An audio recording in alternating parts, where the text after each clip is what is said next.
to the MMA Roadshow, episode number 373. My name is John Morgan. Cold coffee is with me. What? At least for the moment. I mean, we're just like ships passing in the night, man. I mean, we're going to different places, doing different things. You're going to different places. My ship has been stuck at the Vegas port. Your shit's going all over the place. It is, man. It is a crazy stretch, man. May was always going to be a crazy month, and I'm stuck right in the middle of it, and it's nuts as we sit here at the all new Casa de Cold Coffee. Amazing. I'm actually going to head from here to the airport to head down to Miami for Eagle FC 47. So it'll be my first Eagle SC event to attend in person. So excited about that. Skipping a UFC event to go to old Eagle FC, huh? You got it. We're changing things up now. Did the PR person twist your arm or something? Does she have an inside? Does she got an inside track or something? They've got an impressive PR team. They made a solid pitch, and I was like, you know what? You ever want to sleep in this bed again? You're gonna come to my event. No, it's I've said it, and I'll say it again. It's been such an eye opener since leaving MMA Junkie to see kind of how difficult it is for everyone else out there. And you know what? This is funny. So I get questions all the time.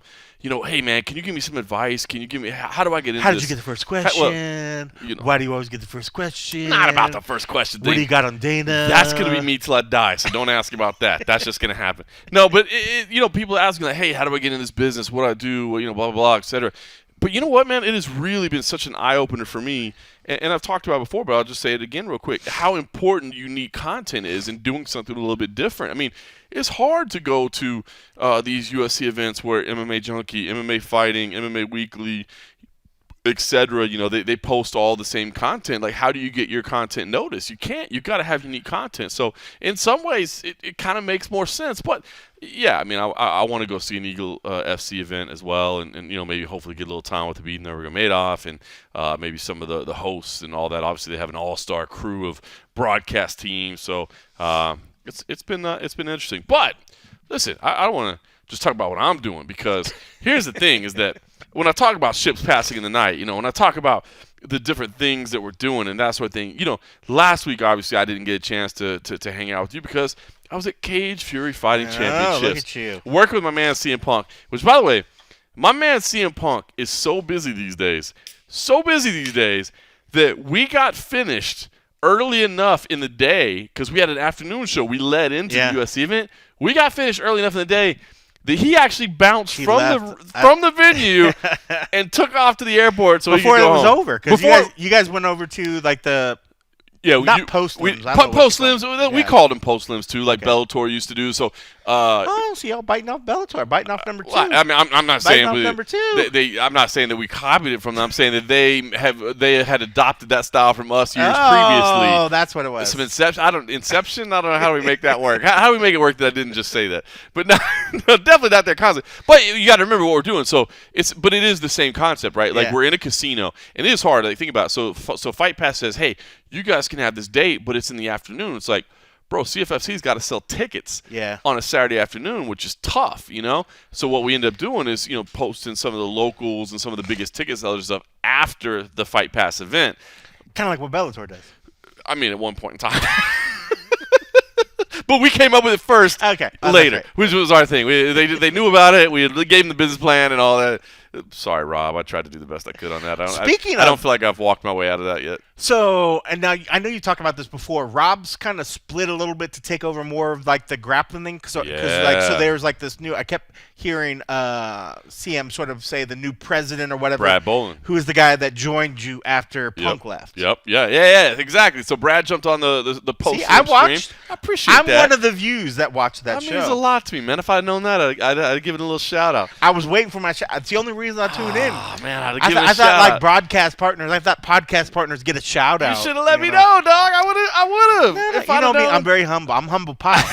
I'm just a humble cold coffee off to the side. So Brad Bolton is now the coffee. president, which Brad is a cool dude, man. This dude has literally grinded from like day one with this company. He's done everything, right? Yeah. Like he's literally done every single role behind the scenes. Yeah, he from, didn't like, skip a beat. I mean, you guys didn't skip a beat. Bro. It was like pick right up. But I'm talking about this dude is like set up the cage. This dude is like shot wow. videos. I mean, like when I say every part of it, it's like I relate it to the restaurant business where I grew up in the restaurant business. You know, Yeah. like started out as a busboy, went to a dishwasher, went to a line cook, became a server, became a bartender, became a manager.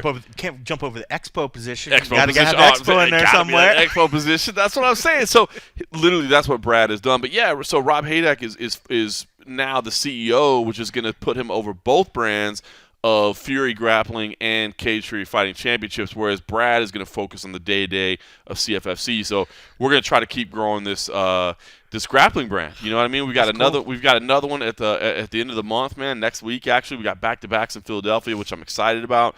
It looks like Back-to-back like a Friday, Saturday. Yeah, so we're gonna do a Friday MMA, a Saturday grappling, which I'm super pumped about as well. Are you ever gonna go to a UFC event here anymore? I mean, next week's an off week. Next week's an off week. That's true. Next week's That's an off true. week. But I'll be honest with This you. is 2 weeks in a row you've missed. If I can book a gig, I'll take a gig. Yeah. You know what I'm saying? So we'll see. But can't fault you for that. But and I appreciate all that respect and attention that you gave to CFFC and to Rob Haydack as well. That means a lot to me. But where I was going with that particular conversation was, sure, I was gone because I was doing a CFFC gig. But, you know, I mean, there's a lot of podcasts out there, right? There's a lot of really good MMA podcasts. Sure. But there's not very many MMA podcasts, if any, that have the level of professional broadcasters that the MMA Roadshow boasts. Because, I mean, True. Can you tell me, is there another podcast in the world where on the same night, two MMA stalwarts were on combat sports broadcasting gigs on opposite ends of the country? Myself, behind of course, paywalls and everything. CFFC, Whoa. CFFC. I like what you're selling. On UFC Fight Pass, and of course, cold coffee with the Lingerie Fighting Championships on pay-per-view only. On pay-per-view. With, by the way, the debut of Hot Tea. Oscar Willis was beside. I mean, listen, man. I appreciate that you tuned in. I will admit I was a little busy. I got a small website to run with a very tiny staff right now, but we're getting better. So I'm working on that. Plus, along with those gigs, it's not the size that matters, right? It's how you use it. It's the motion of the website is what I'm trying to tell. That's it. But I did not get a chance to view the product just yet. I will be, but I mean, let's just be honest. While I would implore people that if they did not catch CFFC 108 on Fight Pass to tune in and watch that, really what we're talking about is Lingerie Fighting Championships. 36. LFC 36. Cold Coffee taking the lead broadcast position with our man Hot Tea. I mean, bro, how did it go? It was good. You know, it's funny because in traditional sense of like, say if he was just going to do the color commentary and I was doing more of the play-by-play, I would do more talking, but there's no really stopping Oscar when he gets going. No, there is not. But it was a nice playful balance, you know, so a lot of times, you know, it felt very at ease because as the action would sort of go, just that I would maybe like chime in, he would hop in. And what was cool about certain things, because he knew some of these wrestling moves, at least because that's one thing you always talk about, right? It's like the MMA stuff, the pure MMA, because it's a mix, right? Yeah. It's a little bit of MMA, a little bit of wrestling, a little bit of clothing. And it's funny because every once in a while I keep throwing in a whole lot of fun. Oh! At the end, and Oscar a new tagline. Oscar started doing that, and I was like, "Oh fuck, that's not really the you just official made tagline. a new tagline." I was like, "It's not really the tagline, Oscar." I was like, but I'm hoping that like the president doesn't come back and be like, "Hey, by the way, can you stop fucking with our tagline? Our tagline hey, bro, is this." You know that paycheck you get? It's to read the thing we tell you to read, bro. If we invite you to the marketing meeting, then you can start jumping in, bro. Because that started in Sturgis when I was just fucking talking to myself. Oh, so right, I would just read the tagline to myself, but then I'm like, a little bit of, a little bit of MMA, a little bit of clothing, a little bit of wrestling, whatever. And I was like, a whole lot of fun because I was just all perved. I like it. I was all perved out mode. Yeah. And so I just did it in this one. And then Oscar repeated it back after I read the tagline again. And part of me was like, well, I've kind of ruined that tagline for him, But it was cool. He hopped in there and it was great. So he threw a lot of things because as the sport is transition, the sport. I was almost going to air quote. I'm not going to do that. It's a sport. A lot of the talent, the girls that are coming in have a professional wrestling background. So a lot of them are more versed in that as opposed to the MMA. So while they would do some MMA moves, a lot of them were doing these like fucking, what was he calling it? Boston Crab and some of these other stuff. Like I know a couple wrestling moves, but some of the shit, there was a couple girls that did like fucking old school suplexes and some really fucking cool shit. One was like the girl was over the ring and she fucking suplexed her from the outside back onto the inside. Wow. It was pretty fucking cool. Like, so some of the girls that are coming in have that experience and they're ratcheting it up. As the organization has grown, we've seen the development of the athletes. Their talent it's getting fucking crazy. Yeah. But that being said, like that's why sometimes I'll find myself trying to watch more professional wrestling so I know what to call these moves because they don't exist but Oscar in knew MMA. But Oscar knew a couple of ones, so he would chime in on some of the ones. But no, it was great, man. The energy was fun. obviously, anytime Oscar's on, it was a lot of fun. I let him pregame a couple drinks. I kept him under the tight. He's got a timer. He's got a timer. He's got it. We can do two. We can't do three. 3 leads to 4. very similar to yourself. You're learning the hot tea timer. You're learning how to. Oh, me. Well, I mean, I know you're just more of a you don't want to even do one because one wants to lead to 2 and then 2 leads to 4. Yeah, I don't pregame because once I get going, like it's a pregame. Yeah, the game's coming. The game. You know what I mean? So I mean, it's nice. It was nice for me. I was like, I'm gonna have one, just like take the edge off. And then I could see where he was like nursing one. I was like, bro, I'm gonna have another one. He's like, oh, okay, cool. So he fucking crushed his one, and then he just nursed the second one. But no, it was a lot of fun, and the house was fucking packed. We had Mike Jackson was one of the coaches. Yeah, that's awesome. So we had an excuse. Oh, he was one of the coaches? Oh, no, not one of the coaches. I'm sorry, one of the judges. Oh, okay, I thought he was one of the one of the judges. Like, so we had every excuse to put the example of why you weren't there because you were off with CFFC with CM Punk. Yep. But lo and behold, right in front of us is a guy that was able to beat CM Punk, who also recently, and this was the fun part, to say how he won by DQ after taking a kick in the dick. So it was very fitting to kind of be able to work that in there. I love it. You got to work that in. Kevin Iole was there. The guy that hates anything that's not MMA was, giving some Vegas love to Vegas wanted sports. Some coverage, or I think he was just hanging out. He's just hanging out. He's having a good time. He likes hanging out. Yeah. I mean, that's what I tell people. Even when you look at other things that are going around the world, Vegas has just some weird, quirky, fucking shit, and it's fun. That if pops you embrace up. That it, is just you gotta fun. embrace just it. Embrace it. That's our town, bro. Right, and you just look all across the board. There's all kinds of different walks in life that do it. And when you looked at the crowd, I mean, there was like young there were older people there, and then there's fucking Iole. I was like, this is so surreal. Amazing. It was bizarre. But yeah, it was a lot of fun. But you know what? That's the fun part about Vegas, right? It's still a pretty small town. There's only about 1 million of us here. You know what I mean? So it's still has a small town feel. Like I grew up in Dallas, and then you add in Fort Worth and Metroplex. You're talking about a huge place. You know what I mean? Like this town, you're so right about it. It's one of the reasons I love living here, man. We've got quirky, crazy stuff that we can have fun with, and you see people man. You run into people That was half the fun, I think. I think that was half the fun for Oscar as well, because I know when he came in, it was a little nervous, but he was very excited to do it. But then, like, it's his professional broadcasting debut, right? Broadcast debut, But I don't know. Taking it back to where, like you said, you're right. We probably should pat our backs because on the same night, both of us were doing broadcast leads, play-by-plays. What other podcast does that? Nobody does might that. Have even Bisping. Bisping might have just him. Yeah. He might be doing something somewhere. Anik is probably somewhere. I don't know if Florian's working the same night. Well, actually, we might have screwed ourselves there. Those two both do it. Because Florian does PFL. But maybe not on the same night. Maybe not on the same night. Maybe not on the same night. So we still hold it over. Saturday. That's a Friday, Saturday. We still hold it over. All right, listen. The other thing I got to get to, by the way, is here at the Palatial. But when you think about it, that's John and Kenny.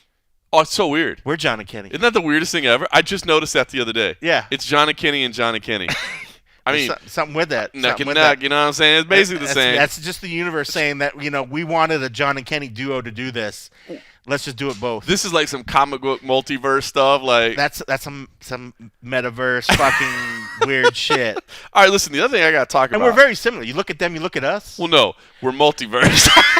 Yeah, You know what I'm saying? Like, had Johnny look, jump into our bodies and they took weed, we took beer. All right. As they're transitioning through their different multiverses, they jump in our life. They're like, "Oh, let's skip this version. Let's go to another one." That's absolutely amazing. All right, here's the other thing I had to talk about while we're here at the palatial, brand new Casa de Cold Coffee. I mean, just the upgraded 2.0 Casa de Cold Coffee. I can't help but look to my right over here, and I see a gallon jug of water over here. And listen, it's mostly consumed at this point, which at this point in the night it should be. It's later in the evening on a Wednesday night as we sit down here. But, I think to myself, how many times have I gone to the Casa de Cold Coffee and seen a gallon jug of water mostly consumed? And I think, nah, not very often. Not very often. No. But then I remember, training camp has begun. Training camp has begun. Monday is the start. Okay. So the initial class. I know you were a little. The initial class was I was sore for days. Like there was points in it like I was cramping in places. I was just like, what is going on? I'm gonna let you know. I'm getting reports. I'm getting reports, and From they said I'm not. I'm just leaving it at that. I'm getting reports. I'm just leaving it. But they said you were definitely feeling it. But you grinded your way like a champ. Like they were like, bro, he was feeling it, but ain't no quitting that guy. Quitting that guy. And I was like, just don't throw a lazy leg kick at him and you're good, dude. That's why I just don't do that. But dude, so let's kick off this training, bro. Kick off this training. Dude, it was what's even funny, just even like, of course I knew. So all right, so for anybody that wants to understand like what the Ultra program, I looked up at like what sort of this breakdown that John Kavanaugh, the one that everybody knows is associated with Conor McGregor, of course. He's the big sort of guy behind sort of, I guess, the plan that they all sort of follow. Nice. Weeks 1 through 6, the basis is cardio and getting you start to look some technique, but it's about getting you really to where your body's to a point where they can really sort of work with you and really be able to focus on technique, which is what weeks 7 through, I believe, 14 is where technique is the major focus, as well as obviously the cardio still always kind of goes, but they understand if you don't have a base to get to a certain point, how can we really work on technique if you're constantly just dead up to that point? So, and then the weeks 14 to 20 is the mental side, preparation for the actual fight. If you're actually going to take it to the fight, you're still working on your technique, you're still working on your cardio, but then they're fine-tuning you and getting your head right so that you're ready to actually do the fight. Do you only do 14 through 20 if you elect to take a fight? No, it's constantly. You still get to go. It's always 20 weeks. Even if you always 20. Even if you're not taking a fight. But I think this is just what the coaches, when it gets to fine-tuning it, so they're working on your cardio, they're working on your technique, but when it gets to that point, then they're like, okay, now we got to really fine tune it. That's let's legit, really though. work But on that's your shit. legit, right? So that's like the 20-week breakdown. That's legit. So, dude, I was like fucking like, even when we're just running, I started getting like points where like, so a lot of it was doing like jabs and doing other shit as you're getting in lines, you're going down. But then as you were doing it, like you'd start tensing up. So say if I'm throwing orthodox, my left arm is out forward. You're pushing forward for these jabs. They want you to sort of lunge forward a little bit. So you're always pushing off your right leg. Right. So my right leg at time, my calf would just it was so super like tight, tense. And I was like, oh, it was almost like a burn, but it was also like it didn't want to extend. And then they're like, run back down, run it back. And you're like, holy fuck.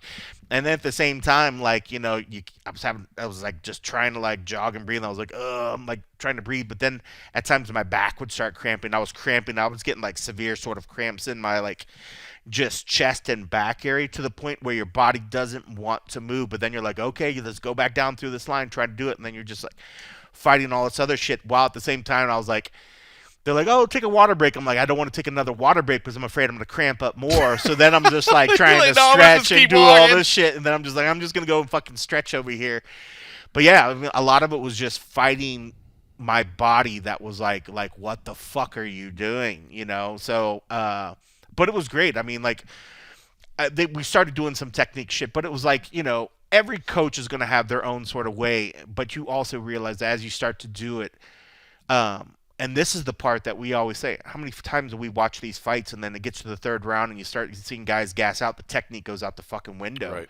So here we are trying to learn technique, but you're trying to learn technique as your body's like saying, fuck you, So it was definitely it was a big mental part of that, was just like fucking just try to keep pushing through, trying to get pushed through. And then I was at a point where like my legs are cramping, my back was so cramping, and this part of it was like I was like, should I even be doing this? And I was like, is my back good to even do this? And then because like some of the things I was worried about, like thinking back to the surgery. And yeah, all that. just thinking about my back to the surgery, and like, is my back like, you know, because my back's always felt sort of stiff after that, because I've never really like to really just try to stretch and see what I'm capable of stretching or do what that sort of stuff, because I mean I got like this. So the sort of cage or the fusing, it fused 3 different sort of lumbar together. So in my mind, I envision like, well, there's this block that's not going to want to bend and move and do whatever, you know. Yeah.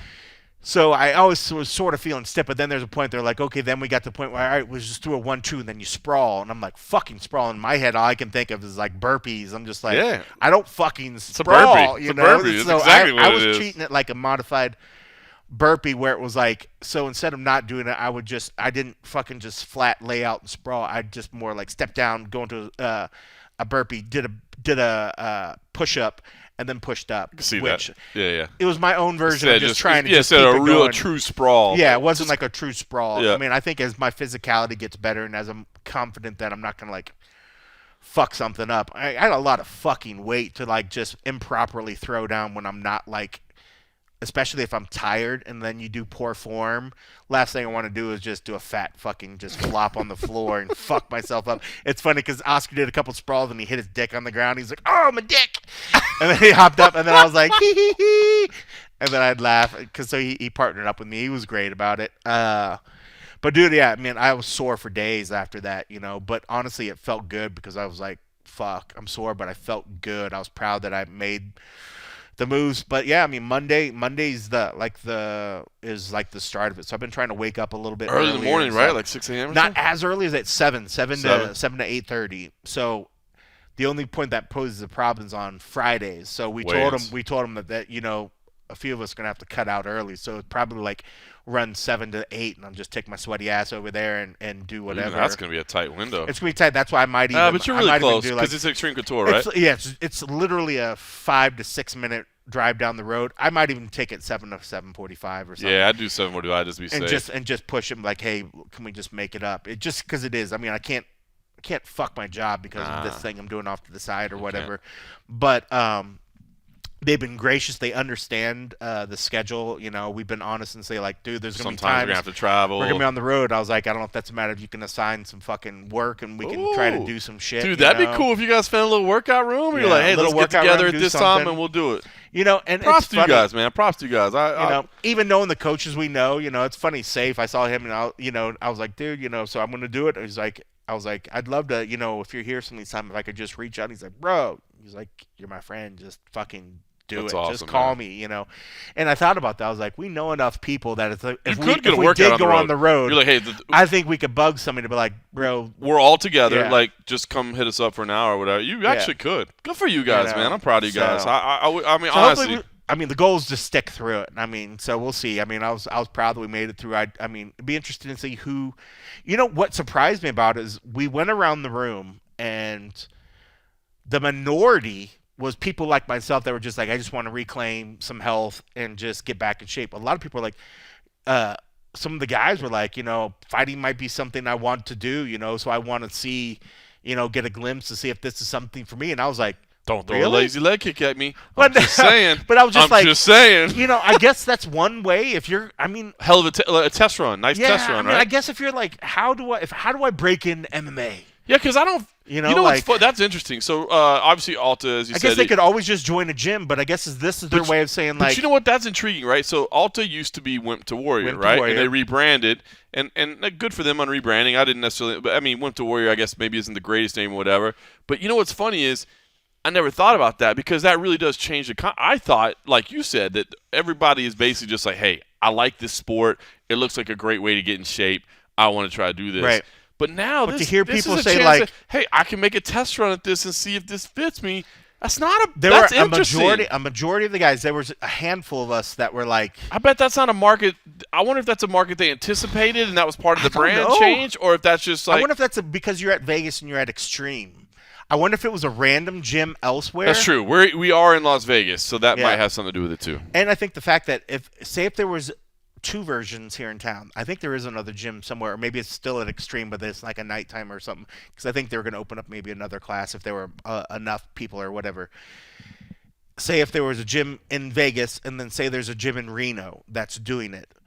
I would think Vegas being the proximity to it's the fight capital. You got major gyms that are doing MMA.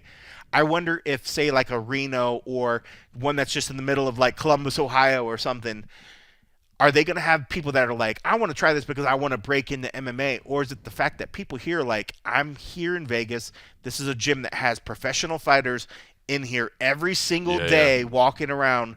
If there's a place I want to maybe try to start and break into it, this maybe can give me access. And the 3 fucking coaches are all MMA fighters. You know, Ryan's not. I don't think Ryan's actively fighting anymore. No, I think he's done. But Justin James and the other guy, Juan. I want to say it's Juan Camilo or Juan Camilo Randos. I think he introduced himself as Juan. Yeah. Active. He's a recent fighter. So even if Ryan isn't completely active, 3 I didn't UFC know Justin was fighters. one of your coaches. That's awesome, man. So it's pretty fucking cool. Justin taught my kid for a year in wrestling, man. I love Justin a lot. And look, Alta just announced, I don't know if you saw these, Daniel Cormier is handling it, Gilbert Melendez, Jesse Jess. I mean, it's great. I would love to be in a Jesse's class. Yeah, I bet you I would. mean, it's incredible. I mean, so I guess if somebody was trying to, because if you just go to Extreme Couture and you want to take the MMA classes, you want to do whatever, you're not going to be working out with the coaches. You're not going to be working with the pro class. Right.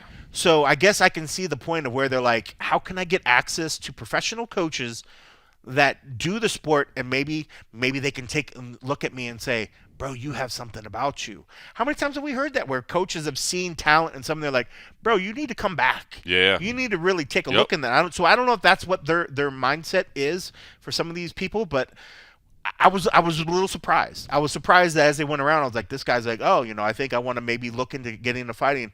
Oh, I almost went amateur. I'd almost been the amateur program, but life or whatever took me away from it. So I was like, wow, I'm in the minority of the people that just like, I'm fat and out of shape and want to use this to get in shape, So it was cool. It was refreshing. So it'd be interesting to see the guys that go through. But man, there were some big boys in the class. I was like, one of the guys, they all looked like they were like fucking. There was one older guy that was there that normally does the strength and conditioning guys. He was like 52, but he was like fucking a rock fucking brick house. I was like, God damn, dude, good for you. You're like, that's who they're gonna pair me up with. Well, part of me, I was like, I wouldn't actually mind it because I mean, even though he was fucking jacked and he looked like he could fucking deadlift a car, I was like, he's really muscle bound. I was like, but he's light heavyweight, but he's very muscle bound. I'm like, okay, if you're so muscle bound, you don't have a lot of flexibility. You don't have a lot of whatever. You got power.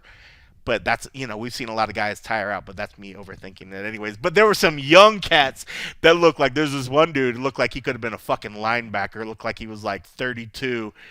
I forget what his name is. I think he's like, you call me D. I was like, yeah, you look like your whole fucking D line because you're fucking huge.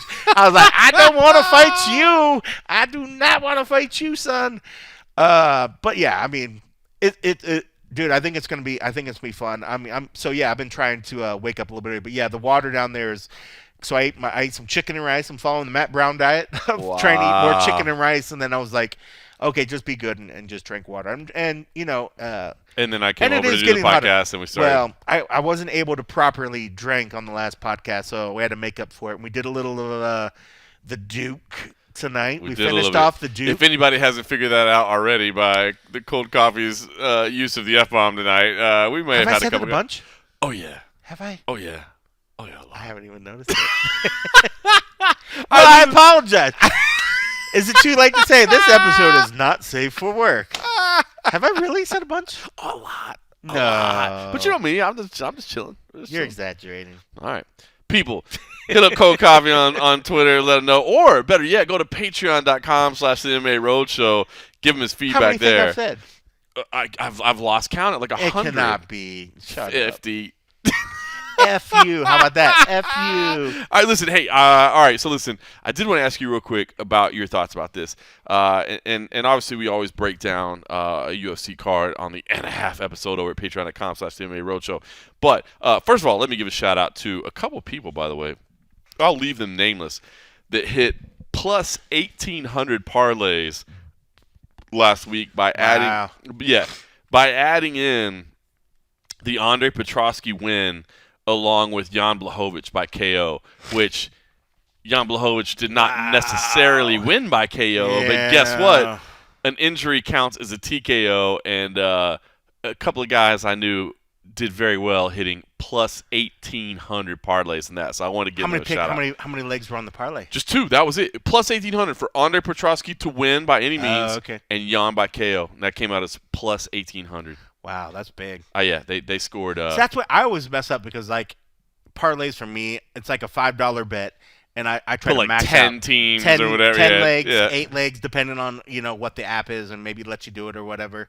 That's almost impossible. It is always impossible. To get plus 2 legs, 18 plus 1,800 on 2 legs is pretty strong. Yeah, because even at $5, you're making some loot back. They went significantly heavier than $5. I'll tell you that. They're real gamblers. They did well. Not me. But here's what I want to ask you about. So Jan Blachowicz coming in, obviously was looking for the rematch. Hoping for another shot back at the title. Glover Teixeira came out and tweeted earlier in the day, hey, win tonight and we'll do it again, once I win. Again, obviously, he's got to face Yuri Prochazka, which isn't exactly, a light challenge. No guarantee on that one. No guarantee as well. But I did want to ask, and the result. So here's what I thought about. Who did you pick going into that one? So we both were on Rakic, weren't we? We were both on Rakic. So here was the thing is, when I sat down on Saturday night and did the half episode, what I was quite saying quickly apparently to Mark Fellows, he said it was almost too quick. Almost too quick. Yeah, didn't he say it was like within an hour later or something? I didn't have anything else to do. That's true. I had no work to do. I just banged it just out. off chilling. I was like, yeah, man. That's how we do it. The road show. We're such professionals. That's just like I had nothing else to do. I didn't have other assignments since I wasn't there. I didn't have any video to process, anything to write. So all right. So you're never gonna work another UFC event. Never. You're gonna do media days and then just leave town. Yep. By the way, shout out. I didn't even get to do the media day today. I did want to say shout out to every single parent / parent that their spouse travels, etc., which my wife has done for 10 years, but now my wife's starting to travel. This morning, my kid was sick. What the hell do? I don't even know what to do, man. I'm in the middle of work. I got nobody else to help it. We got no family here. I had to skip media day. Sick enough that I was up all night. I'll just leave it at that. Yeah. I would say that my dad was like, go to school. No, not like that. Not like, oh, you coughed twice this morning, so I said you don't have to go to school. No, it was, So, but it's amazing how that shit like just changes everything. Before, if my kid's sick, I just tell my wife like, hey, I'm sorry, I gotta go work. Like, can you handle this? You know what I mean? And like, you forget about it, man. I mean, my wife, my mom was a single mom when I was a little kid. My wife has had to deal with this when I've been traveling, and I guess now that she's starting to travel, I'm starting to see the other side. Even though I was always appreciative, until you walk them on the shoes, right? Until you're there, you don't realize like how much like your life can change in a heartbeat, and it's circled around somebody else. And so it did cross my mind earlier. I just want to give a shout out to every single parent out there, every parent who their spouse travels, because it's tough, man. It's tough assignments. All right, now here's what I want to say. So somewhere off in the rest of the world. So I didn't even go to media day. Just laughing. She's like, ha ha ha. Saw this. The whole I've been dealing with this for 10 years now. You know, my friend. All right, so on Saturday night, so many f-bombs coming out of your mouth. I didn't say it. I said. I really didn't think Are you sure? It was a lot. Wait till everybody weighs in, tells you how many it was. If anybody can go back and rewind and do an official counter. Back and count back. Ding, ding, ding, ding, ding, ding. All right. So initially, I thought, all right, that's man. That's the Duke talking, not me. Alexander Rakic got kind of screwed here, right? Because like I thought he was fighting a decent fight. He lost the opening round, but he was starting to take over. I thought he was winning. Yeah, I thought he was starting to take over. Jan was doing good, but I was like, we picked right. But let me ask you now. Now that I've had a couple days to think about it, I think Jan Blachowicz got just as screwed by this result because that can't be enough to get a rematch, right? Especially when you got. I mean, look, you got Magomed Ankalaev and Anthony Smith coming up on July 30th, right? Mm-hmm. If Anthony Smith wins, I'm not saying that Jan couldn't have an argument over him, but like if Ankalaev wins, I mean, you can't deny that guy, right? Like, can you give Jan after that result? Because again, and I'm not trying to take anything. A win is a win. Right. I'm not trying to say Jan did anything wrong or anything like that. But like, you can't get a title shot off a dude snapping his knee off a misstep. Right? Like, it'd be one thing if you kicked the dude's leg 14 times and he fell over and grabbed his knee because you tore up his leg. Like, you're like, sorry, dog. But when a dude takes a step back, you see his ligament ripple in his leg. That was so fucking... So bizarre. And then they kept replaying it over and over. I was like, please stop. So weird, right? Stop. So weird. And it was in slow motion, which made it even worse. So when he falls down, all right, that is absolutely the right. Stops his fight, whatever. Yeah. It's a win. Yeah. But you can't get a title shot off that, can you? If the champ asked for it. That's that simple, right? I could see where if Glover's like, I beat him once, I could beat him again. Rakic was beating him. I can do this again if I can get another defense of the belt as opposed to taking on, say if it is Ankalaev, say if Ankalaev kicks through or whatever. I mean, this was the champ. He's only one fight now after the loss. I mean, he had the loss from the belt. This was the only fight he's had since then. It's not like he's been on this big losing skid. He still pulled it out. I mean, we don't take anything away from when Dustin beat Conor and Conor says, oh, well, I broke my leg, not you, It's not like we took that away from Dustin. We can't really take it away from Jan. Granted, crazier things have happened, if that fight goes in there and it's a spectacular one and no decision has been made at that point, I can see where Dana maybe can try to do it, but they've always been one where if the champ asks for it, the champ gets what the champ wants, Fair. So if the UFC says, hey, we want to match you up against Ankalaev, should he get the win, and Glover's like, well, I believe I had already sort of said this guy was like the number one guy. I already agreed, said you win. All I have to do is cover my end of the deal. You already said it, right? You didn't say as long as you win, it's not by some freak circumstance or injury. Thing where if he happens, if you lose, if you win because he hurts himself, that doesn't count. Yeah, he's already kind of laid it out there. I mean, I think Glover just thinks. I don't know if he just thinks he has his number, or maybe he has so much respect for him that he's like, I'll give you another shot so you realize that it wasn't a fluke thing. Mm-hmm. But I think he probably favors that fight over an Ankalaev fight, and if he's looking at possibilities of, who would be a good defense. But I mean, that's all being said that he gets through Yuri, which I'm not sure he's going to do. That's tough, man. That's tough. That's I mean, it could all be moot. And at that point, then, how can you not? I almost feel like, you got to give Jan the shot. He's the number one. He was the number one contender before this fight. If Rakic would have beat him, Rakic would have been the number one contender. Clear. And he would have got the shot at the winner of this one. So how do you take that away from Jan if Yuri takes it? Unless something so crazy happens that Dana's like, I don't give an F. I'm giving him the shot, which can happen. True. But it all still boils down to who the champ wants as well. The champ can kind of trump it off. The champ starts calling out. Dana's always been great about that, where he's like, if you got a challenger over here to the side calling out the champ, and the champ's like, oh, yeah, let's do this. They say, oh, hey, I love it when two fighters make the fight for us. We don't have to do anything about it. They sell the fight for us. Yep. So, and as you said, too, I think it's key. And, I really did like that part of the press conference where Dana explained in Arizona about because what you just said is, like, we got to see what happens. Let's see. Let the fight play out first, right? Because, like, if Ankalaev, like, and when Dana explained it last time, it was relation to Chandler and Conor McGregor, right? And it's like, I never thought about that. But then Chandler came in and did this, and now they're chirping at each other, and now it makes sense. And it's the same thing. If Ankalaev comes in and wins like a boring 15-minute layup decision, then, like, is anybody going to call? Absolutely. That could happen. Absolutely could happen. Yeah. Is anybody going to call for that fight to happen? Like, of course not. No. You know what I mean? So, yeah, I think you're right about that. That it just seemed weird to me. The more I thought about it, I was like, can you give Jan that fight after that? Like, that's not that. They're tied on the cards. Yeah, I mean, like, Jan, even though I felt like overall, I was feeling pretty good about my pick with Rocket. Jan was still doing some damage. I mean, it was strikingly great.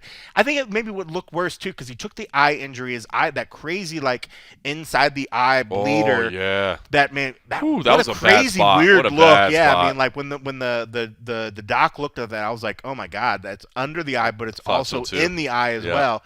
But that was like a crazy like horror movie like weird like look it gave to his face. That's a a dangerous. So I was at an athletic commission meeting or the Association of Boxing Commissions where they were actually talking about assessing eye damage. Yeah. And it was there's certain trouble spots, but it's especially when that thing could possibly split. Yeah. That you got to call it, and that looked like one to me that might split. That scared me. Yeah, it was a weird spot, but it was funny because as soon as that happened, it almost felt like Jan knew that too because I felt like he came out with like extra oomph in his Like, we punches better go. after, like Let's we go got now. to finish this sort of deal. But so yeah, I mean, it wasn't like he was getting starched by any means. I mean that fight was still close enough that while it might have seemed to my eyes that Alexander was slowly on the precipice of taking over that fight and continuing his striking. I just thought he looked good. Jan was still there, so I mean, like we can't take that away from him. I mean, like he looked good, he had great spirits, but man, it was funny, like because I asked him, I was like, a lot of times, these guys are hungry, they're hungry for the belt, and then once you get it, is the hunger still the same? And in his mind, he was like, I'm hungrier than ever because I know what it's like to be there now. And I'm like, you could actually see that as the fight started going, where even though he was having a tough challenger come at him, you could see like he was like, I need to get back to the title thing. Yep. So I'd hate that they would skip him for some little reason that was completely out of his control. But if Anchor Live comes out and starches Anthony Smith, you could still see Dana maybe do it. I mean, but this is not. I mean, like you look at Jan and you look at Rutgers. What was that? 1-4, maybe. Anthony and Uncle Ive are up there, but I don't know what Anthony's ranking, but he's certainly not top 4. What is he? Maybe 5, 6? he's five. He's five. So he's close, but I mean, like, it has to be pretty spectacular, I think, to jump to have been able to jump over either one of the guys in that fight. Yeah. If Rakic would have won or Jan win, I think it's going to take just magic, I think, to leapfrog them. Yeah. So I almost think that it's just not possible. And especially so on this one, if you have Glover that wins, Glover's already asking for him because I believe that he can get him again. But I think Yuri, knowing how Yuri is, he wants to beat a champion. He wants to beat a former champ, not a guy that's still trying to get there. Yeah. So I would almost see that he would call out Jan before he would call the other guys out. I can see that too. Because he was a former champ. See how it all plays out. We'll see how it all plays out. All right, let's talk Yuri's about fucking tough, man. Oh, yeah. I did drop an F-bomb there. Let's not assume that. Well, yeah. That one I heard. That had to be like number 2. That was like number 2, I think. I think maybe 3 tops. All right, listen. This weekend. That was the dupe. Friday is one championship, 157. Listen. One championship. I'm just gonna throw this out there real quick. I like what one championship is doing, man. I like submission grappling. I like the fact that they've got Muay Thai and kickboxing on there as well. To me, we've talked about this before. Organizations need a differentiator, and I don't know if one championship. I mean, I can't imagine they're doing this by accident. I'm sure they see it. I haven't talked. I mean, I have seen that actually in their press releases and stuff like that. They actually say the biggest martial arts organization in the world, and I kind of like that. Yeah. Now if you take, we're not the biggest mixed martial organization. Mixed martial arts organization, obviously the UFC, but we're the biggest martial arts organization in the world. And you know what? I don't know that I can argue with that. Like, what other card can I tune into? And I can see MMA, submission grappling, Muay Thai, kickboxing. I'm just going to be honest. I'm a fan. It's something unique. It's something different. Now, it's still tough to wake up at 5 a.m. or something like that. I'm not going to say that makes it, all of a sudden, hey, set your alarms for 4 a.m., guys. It's still a challenge. But I will say I like what they're doing, especially since we know that they got this Amazon deal. We know that there's some primetime shows coming in the U.S. We don't know any details about that yet. But I'm hoping that it does include that Muay Thai, because the Muay Thai in 4-ounce gloves, bro, it's legit. And then I'm a grappling dork, man. I love submission grappling, so I think that stuff's cool too. I mean, it's really neat. I mean, like, if you don't go out of your way to try to watch like a Muay Thai fight or watch some of these other specific like sports, it's cool that somebody said, okay, it might not be your thing. Let me give you a little taste. Yeah. We're gonna give you your MMA. We're gonna give you something. We're just gonna give you a little something. Something different. And you're right. I mean, it might be tough to get up, but I mean, what they're doing is top notch. I mean, if anybody now still doubts the caliber of fighters in that organization, you're just lying to yourself. Absolutely. Like, they're absolutely fantastic. Especially when you talk about those other disciplines. Like look, their MMA roster, of course they have some great MMA. I mean, they have Demetrius Johnson on their roster. Right? You know what I mean? They have great MMA fighters. But when you're talking about, submission grapplers, I mean, Shinya Aoki and Gary Tonin are fucking there's one up on for me. Now the Duke's setting in for me too. See? They're grappling. Are you sure it wasn't you dropping a lot of that? Maybe it was just me. Maybe it was me. I guarantee you I'm way behind on the score right now. They're grappling this weekend. They're bringing up a couple of 19-year-old brothers, the Ruotolo brothers, which is cool, twins, I mean, that's awesome. But then, again, I'm just telling you right now, I'm not going to lie, Muay Thai and 4-ounce gloves, to me, is just some of the most amazing stuff you can see. Like, they just stand in a pocket and throw at each other with tiny gloves on, and I love it. It's fantastic. I mean, it's, and if that's the thing, we just need to get up. I mean, we're so spoiled in the States that we expect everything to work around our time zone. Sorry, folks, not every great thing is going to be given to us. If you want something good that's a little bit different flavor, this is your opportunity to see something. But you're right; it just means you got to get up. But they're putting it on YouTube now. You can watch the replay. I'm telling you. And I tell you, the behind the scenes, the organization. We work with a lot of organizations, especially now when, especially even dealing with Bellator and with Showtime, with different other broadcast rights and rules. What used to be able to get lots of good like B-roll footage to put on their stuff. Everybody gets really like, no, you can't have my stuff. One's like, dude, we want you to promote our stuff. Yep. They're so good. And now some former UFC employees, I won't put their names out or whatever. Yeah. Former employees now work for one, and they're doing a great job of like giving access to media because they want to help grow the brand. They want it to grow in the United States. And it's fantastic. So, I mean, they're such a good organization to work with off to the side while you're trying to cover them. They bend over backwards to sort of help you because they understand that if they give access to us to get footage to give to you guys to watch so that you can see it and be like, hey, this is cool as heck. I'm going to watch it, and it just works. I mean, and they have great fighters. And it all boils down to, I mean, if the product wasn't good, we could have all the access and all the footage in the world. But if the action sucks, who cares to watch it?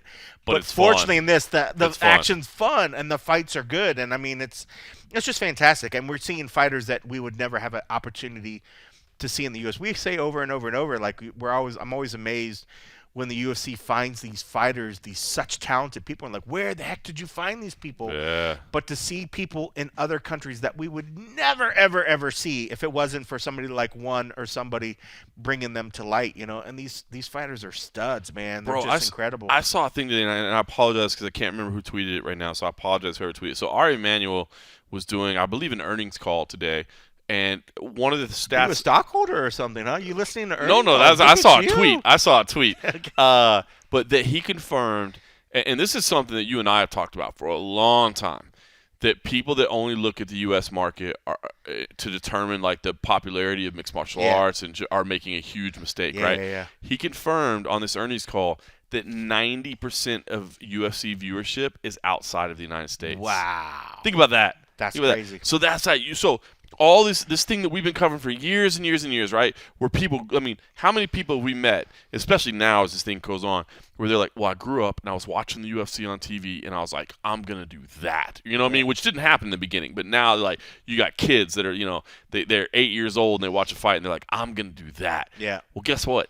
Now that's happening all over the world. It's not just happening in the United States. It's happening all over the world. And that's why you're seeing, these men and women come from, some random nation that you might not even heard of that are like, yeah, you know what happened? I was 8 years old and I said, I'm going to do that. Yeah. And I started training in martial arts. It's so amazing, man. It's like where the sport is growing. Like, and I think, honestly, and again, it's always going to be a bit of a niche sport to some degree or whatever. Like, it's never going to be bigger than soccer. God bless you, Dana White. It's never going to be bigger than soccer. Yeah.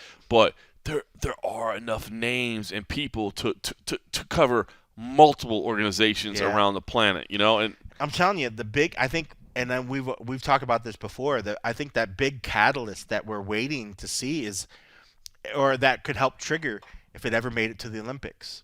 If MMA ever was on the Olympic platform, I think the growth, the boom that we would initially see around the world would just be mind blowing. It'd be cool. It'd be cool to see. I know it's tough. Of course, it's tough. I mean, the IMMAF is trying to make that happen, and I love the fact, man, dude, they're 10 years in at this point.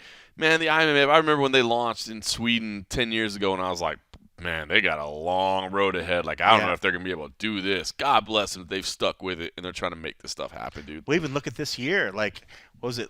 Just as of last year or the year before that, it was banned still in so many countries. Yeah. Look at this year. Bellator went to France, and the UFC is going to go to France.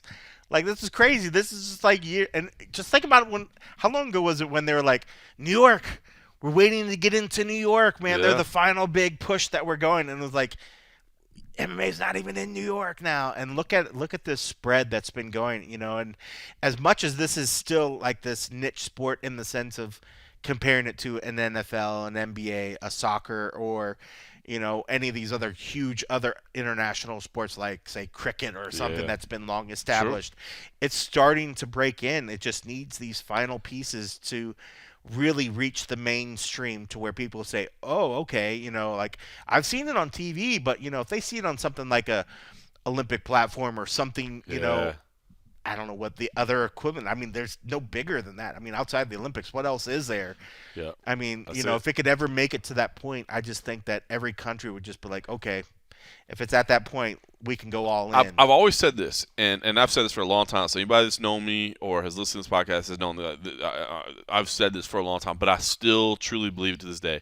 I do believe MMA can be the biggest, quote-unquote, American sport on a global stage, right? Like soccer, obviously soccer wasn't invented here. It's not an American sport. It wasn't? I know. It's funny that you and I never throw it out, but cricket is actually way bigger in the world than I think a lot of people want to realize. So because it's ginormous. I know. I always say soccer because soccer is, or football, depending on how you go. But when you look at American football, baseball, and I know baseball and basketball have done very well doing international. I know American football is trying to do like have a London franchise or whatever. But I believe, and hell, it'd be interesting to see the metrics right now. Like, does MMA, especially if you're talking about the sport as a whole, not just the top league, right? Because, like, if you're talking about MMA as a whole, like, if you were to add UFC, Bellator, PFL, one championship, if you were to add all that and count it as one sport versus, because, like, it's not like there's other. I mean, I guess there are other basketball leagues and baseball leagues, so I don't know how that argument works. They're like night and day difference, right? I mean, they're not big at all. They're not. I mean, but I honestly believe MMA can be the biggest quote unquote American sport in the world. And that's one thing. I guess I never really thought about that. I mean, everybody's always saying, like, it's funny, like, you hear people from different countries, what food represents you or what represents your country. Obviously we have music and different other sort of things, but it would be cool if, outside of just the traditional sports that represent America, if MMA could be that one where people hang their hat on, say that's the biggest. That'd be wild. That'd be the biggest. That'd be wild. From it. That'd be wild. Yeah. I never thought about that. All right, listen. So that's Friday morning. Friday night, Eagle FC 47 in Miami. I will be out there, so I'll be providing some coverage out there. Junior Dos Santos versus Jorgen De Castro in the main event. Big main event. And actually pretty cool. They had a press conference today. Two super nice guys. Two of the nicest dudes ever. But Khabib Nurmagomedov actually revealed this. He said, here's what I'm thinking. If Junior wins, I want to try to work with Scott Coker and make a fight between him and Fedor at the end of the year. Now, again, Khabib was just saying that as far as I could tell. Now, I'm going to be down there tomorrow, so I asked Khabib, does he have a little bit more information about that? But he said, I'd like to see Junior and Fedor. As for Fedor's last fight? Yeah. He's like, I like it. I like it. I just wonder if there'd be somebody else that would be maybe more iconic that Fedor would. I mean, I know a lot of people were saying Josh Barnett. That's one that always gets thrown out there, but it's a pretty solid. And it's two pretty iconic names as well. I mean, I don't know if there's any real history or heat between them from the past, outside of the fact that there's not. They were both at the top of the sport. So this was pretty cool though. Junior was like, Junior said that because Junior. So apparently Junior was actually surprised with this. As the press conference, he was like, "What?" He's like, "I've never heard this before." He's like, "Dude, that sounds awesome." He's like, "I've always looked up to Fedor." and I thought he was one of the greatest of all time, and that excites me. He's like, plus I used to train with Big Nog, and so like that made me excited. So I've always looked up to Fedor, and that would be an amazing fight for me. So it seemed like kind of a dream come true for him. And the way Khabib phrased it was like, look, these guys were both faces of their promotions, for at least periods of time, and so let's make this fight. Now, I did think it was kind of funny because I was like, uh-oh, is Khabib screwing up as a promoter here? Because, what about Yorgan De Castro? Like, are you looking past Yorgan De Castro? And he said, no, if Yorgan wins, I think Yorgan should fight for the Eagle FC heavyweight title against Rizvan Kuniev, which makes sense. Like, I mean, Yorgan De Castro versus Fedor, no disrespect to Yorgan whatsoever, but Fedor, I can't see Fedor being like, yeah, that's a fight I really want. You know what I mean? But and I'm sure that's exactly how Fedor talks behind the scenes. Exactly. He's like, absolutely. Not only does his English sound very English, it sounds very unique and like a Willy Wonka. Oh, boy, yes. You know I'd love to see, but it can never happen. Like, what perfect fight would have been like if like Fedor and like Crow Cop couldn't have been like a retirement. The final. Oh, that'd have been amazing. That would have been that's the kind of one that you could put anywhere and would have been huge. One of the biggest fights of all time, and to revamp that or whatever, that would have been amazing. So anyway, that's the main event. It's tough because you're not going to be able to find anybody like that, that is on that level that would mean something. It's almost like you just want Fedor to have a tough opponent, but also one that it means something. That somebody that's maybe that has established himself as like a place like Yorgan is now. He's like this now period. He's still got a long ways forward. Yeah. It almost like while he's very tough or whatever, I think a lot of us would be like, oh man, like I would easily bet money on Fedor on that one. I don't know why, even though I know that Yorgan's very, very tough. Yeah. But against at that point, what about but if it ends up being Junior, what do you? Whew. I think I would probably still lean Fedor. Ooh. I think so. No, and this is no offense to like JDS. I mean, like the last couple times we've seen Fedor, he doesn't overextend himself in any of the open workouts. He doesn't he trains. Like you see footage of him where he looks much more like active than we ever see him on fight week. He's almost like very reserved, and even in the fights, like while he gets tested and other stuff, I feel like unless he's excited about the fight, he never really ever kicks it into that final gear, that fifth gear that we know he has. And I feel like he's still just saving it, for like a fight that makes sense, And if it came to that JDS fight, I think that maybe could be a fight that would do it. But in terms of, I think, intelligence of a fight, and this make it sound like a dick move, but I mean, like in terms of fight intelligence, I would pick Fedor over JDS, and I think that's what wins that fight for me. He's more experienced in terms of both number of fights and years in the game, so I don't think that's necessarily. I don't think that's disrespect. I don't think that's disrespect. Yeah, I mean, I would still be excited to see that, but man, yeah, it's like you want. I don't know. I think everybody it'd be like, if you could pick Rocky Balboa's final fight, this guy that's like this living legend, which is like Fedor. You want it to be this epic fight. Like you don't want him to fight a B-side. Right. For his final fight. Like that's just whack. Agree. Because then you're like, can we do it again? But that's what I say. I think this name. I think it's a good name. JDS at least is the best of what's. If out of the names that we're hearing, I would rather him a JDS instead of even like. Don't give me like a Ryan Bader. Yeah. I don't want that. No, I agree. I don't want that for like Fedor's. Even though that seems like that could be one that Fedor's even like. I want to run this back. If he wants to get something back and that's all good. But I don't know. I don't think. I don't know. No, I'd love. I feel like we're gonna get this. JDS, maybe JDS is the best. I think. Look, Barnett, I didn't hate, but obviously, like Bellator and Barnett don't have the greatest relationship, so I don't think that was gonna happen. Overeem, I thought would be kind of cool. That could be another could be a cool one, but that could be another cool one. But when that got thrown out today, I kind of like the idea of JDS. So anyway, we'll see how all that plays out. But that's a whole lot of like ifs too. It's a whole lot of ifs, ands, and buts, man. About to have it. If they're in the same organization, that's a whole nother thing. It's a whole lot. Cross-platform. All right, listen. Here in Las Vegas this week, on top of those, on Saturday is UFC UFC Fight Night 206. It is Holly Holm versus Ketlin Vieira. I was supposed to be at the media today. Respect to all the single parents and traveling parents. I was not able to be there, but my man Cold Coffee was able to sit down and be in the room with Holly Holm as she talked about this big main event and a lot of other things as well. Talk about the International Boxing Hall of Fame, about potential returns to boxing, about all kinds of stuff. I mean, you got Holly Holm, former champ, greatest upset of all time in the women's division, at least in the UFC. I mean, but up there among the biggest of all. We'll never forget that feel and that scene down in Australia against Ronda Rousey. That was unreal. That was an unreal night. Got to give it respect. This is Holly Holm. I feel good. I feel ready. I'm excited, nervous, all those things, you know. It's been a little bit of a while, and you obviously had to overcome some stuff to get back in here. So you mentioned the nerves, but when you've had to go through a journey and get past the kidney stuff and everything, does it just feel refreshing to be like, okay, finally I actually just get to fight? It does. It feels good to be at a place that I'm actually going to compete. You know, I've been training, even through the stuff I've had going on, I've been training, but not to where I can really go 100% and have this goal and this, you know, what I'm really shooting for. You know, my last fight, it was last week. It was the last hard week of training that I got injured before the fight. So I did a whole training camp and wasn't able to perform. My kidney was already in a training camp and then had to pull out, and I wasn't able to get in there. So it feels good to be able to get in there. It also comes with all the nerves that come with it, which also makes me know it's real. I feel it. I'm living life. I care if I win. That's another thing. I think a lot of times those nerves just remind me that I care.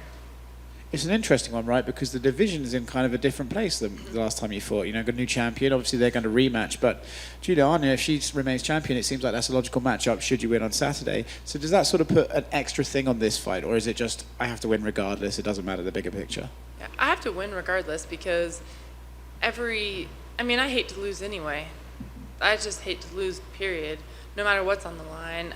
Whether I'm in practice training, I want to win the rounds when I'm in training. If I'm in front of 2 people, if I'm in front of 2 million, if I'm in front of the whole world, I want to win. I hate to lose.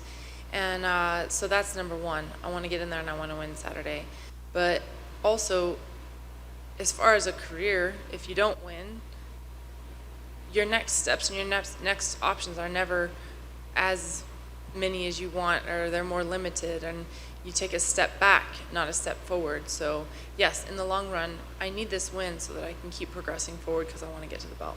How have you managed to stay so motivated, right? You're still at the very top of the division. You're potentially about to fight for a title should you win on Saturday. How have you managed to keep at that level, would you say? It's in me. I think it's just I'm passionate about the sport, and I think that you're either born with that or you're not. And with that being said, I know that each fight is different.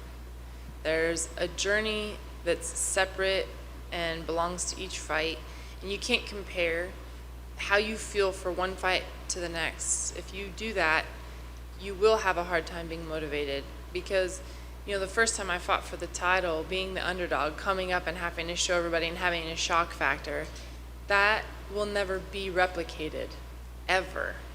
Because now you're known, you've already done that. It wouldn't be a shock the next time. So the next fight camp is not the same feelings. And, you know, whether you're coming off of a win, coming off of a loss, coming off of an injury, every single fight camp is different. Every journey is different. And I've learned that whatever is in this camp and in this journey for this fight, I want to embrace and just make the most of it. For a very long time, you said boxing was in the rearview mirror, but then I heard your comments recently that the Katie Taylor, Amanda Serrano fight kind of interested you again. Is that something you are still looking at? I know Eddie Hearn said that there have been some sort of talks with you guys and stuff, but is that something you have your eye on, or are you just thinking like, oh, if it happens, it happens? You know, I think that it's good in life to dream, right? And you think about things that intrigue you and things that you look forward to and things that could possibly be exciting. But that I'm not getting so focused on that I'm not focused on what I'm doing. I really am so MMA motivated right now. But when I do think about it, you know, sometimes, so I really was over boxing because nothing was really like sparking my passion. And I think passion has to be there or else you're not going to do well in this sport. Any kind of fighting sport, your passion needs to be in place. But this fight is also, it would intrigue me for the fact that it's at a whole different weight class. I fought at 140, 147, 154. I've never fought at 135 in boxing. That's mostly been my MMA career. So it's like, am I supposed to go back and fight for a fourth weight and get a title at a fourth weight division? And sometimes that, and not only that, but against the best in the world. It wouldn't be going to do it because it's like, oh, it makes sense and you're going to make some money and, the internet's going to talk about it. Not like that, but like to be able to show that I can go back and compete at the highest level and still get a belt. Like, so does that intrigue me? Yes. So that like kind of sparks some of that passion that hasn't been there. But that's not what my goal is right now. My goal is still MMA, and I still have my contracts in place and my fights in place, and I want to win here regardless. I mean, I don't know if you care to share, but is there still like a few fights left on the contract before that talk can even begin, or how are we looking? I think I've got a couple. I wouldn't know if it's 2 or 3, but there's a couple. And I've loved fighting for the UFC, so I'm not trying to, I want to get out and do this or do that. But I definitely think that I'm in a unique position. A lot of people have tried the, crossing over and haven't really been able to do it successfully. I was able to do it successfully coming one way, and then to be able to even go back kind of as like call it the competitive spirit in me. I don't want to say it's my ego, but maybe it is a little bit my ego or a lot my ego. That I want to be the one that's like, yeah, I can go back and forth and still be able to do it. So sometimes that is what drives my passion, is like doing something that hasn't been done before. Last one for me. Would it have to be Casey? Would that be the one that makes sense? That would be the one that makes sense. I wouldn't do it just to go participate, just to, like I said, for some kind of talk of another way. It's like, no, I would go to fight the best, and otherwise it wouldn't make sense to me. It wouldn't drive me. I need to be driven to do something. I need to feel it, so then I know I will be all in. And so yeah, that's I wouldn't just go back just to like, oh, I'm gonna do this just for the fans or for media or for, like I wouldn't do that. I would go to show myself what I could still do. But like I said, those are like ideas, you know what I mean? It's like it sparks interest in me, but that doesn't mean that I'm like, oh my gosh, I wanna do this fight and this fight, and then I wanna, I don't feel like that either. So. Hey, Holly. Hi. How does it feel sitting there knowing that you're going to fight in a couple days, especially because all of the setbacks you've had? I mean, your last performance was probably one of your best performances of your career, and you were so close. Like you could have had a title shot off of that, and then everything happened. So how are you feeling? I feel good. I feel ready. I feel blessed to be here. It has been setbacks, which could be really frustrating, but at the end of the day, I also feel very blessed that I know I've had a very long fighting career and haven't had that much time really taken out for injuries. And the fact that this stuff has happened, it's like, well, I don't want to be the person that's just like whining that things aren't going great for me in my life right now. I just embraced what it was that came my way. I knew I had to deal with it, and knowing that I had these things I had to deal with, I also thought, well, now's some time I can spend with my mom. Now's some time I can spend with, on things at my house. Now's a time I can do these things, which I wouldn't have been able to do. So I'm not going to say that all of it has been just terrible and bad. I've had a very happy year. I'm super blessed. I feel very fortunate and blessed in this life. God does a lot, and the last thing I'm going to do is just keep complaining if something doesn't go perfectly my way. Yeah, you said that most of your career you've been very, very healthy. So how was it dealing with injuries? Yeah, I've had injuries, but it's been after a fight. I broke my arm in my title fight in the LFA, but I had a victory, so it's like, well, that doesn't hurt so bad. I've had a shattered thumb. I've had a herniated disc in my neck. It's not that I haven't had things before, but it's never been like something that really has set me back for too long. And I have had some injuries in MMA that have it postponed a little but this has definitely been the longest time off. But and maybe it let other things in my body give time to heal. You haven't fought since your teammate Clarissa Shields fought twice. I just wanted your thoughts on her two performances. I think for the amount of time that she's put into it, for what she did, she learns fast. I know her last fight she was taken down quite a bit and controlled, but for the amount of time that she's put into MMA, she's a fast learner, and she's confident, and which is you need to have. So she has a lot of things that are positive in that aspect going for her. It definitely takes time, and I remember when I started doing MMA, I was talking to Greg Jackson, and I was like, talking about some details, and the details are there, and then at the end of the day, it's like, and at the end of the day, it's just mat time. Like, just get out there and do it, and it's true, the more time I spent on the mat, the more I felt comfortable with things, the more I felt things, the more I evolved, and so that it just takes time. How, when you came over from boxing, how long did it take you to be confident in your takedown defense? I think it just depended on the actual opponent. Some opponents like, oh, their takedown's not that tough, I'm strong. And the other ones I'm like, ooh, I gotta watch out for that. So I think it's just, and that I still feel is today, There's some fighters out there that no matter how good you are at your takedown defense, they can still get underneath you. And vice versa. Sometimes some people can be really good at it and you can shut them down, That's why MMA is so fun to watch. It's very unpredictable. Two last ones for me. I want your thoughts on the Amanda and Juliana fight. You guys did 269. Just kind of your thoughts on that fight. I think anything can happen with that fight. I think anytime anybody gets a little bit of that, how they prove to themselves, like a lot of people say, I want to prove to the world I can do this and that. It's also to yourself. You work hard and you do something positive. That gives you strength to go forward. And so I think the fight could go the same way, and it could go the other way. It could go with Nunez coming back and saying, I'm not letting that happen again. I wasn't on my game that night. I didn't perform everything I needed to do. So we'll see what happens going forward. I'm excited to watch it. And I honestly think that the fight can go either way. And you went rollerblading last month, and there's a video. Are you a really good rollerblader?